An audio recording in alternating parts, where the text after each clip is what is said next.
past few days have hopefully shed some light on the summer season. The markets say it's different this time around, and as investors you seem prepared to look past seasonal data. Tim Bond also spoke about signs that monetary conditions and fiscal policies are improving in the Eurozone.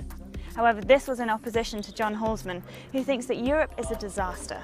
According to him, the UK and David Cameron in particular want to be less Europe, whilst Germany wants more regulation and more Europe. Is this something that we should still be a part of? The southern countries can leave the euro, devalue, do structural reform. That part they always leave out, the structural reform part. They'd have to do that, but they'd have the cushion of devaluation to do that. We're seeing Prime Minister Cameron having to go over to Brussels frequently to fight for rebates or fight legislation.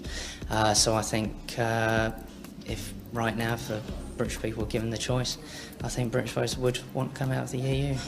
I think that the EU is the most interesting analytical thing out there. The one thing we can be sure of is the structure in 5 years will not be the structure that it is now. Either the Germans will fork over the money and agree to an 8 to 9% transfer per year forever, and you'll have a much more confederal Europe, or they won't, in which case the thing will unspool with probably a northern euro kind of holding together and individual smaller countries going their own way and an awful lot of recrimination.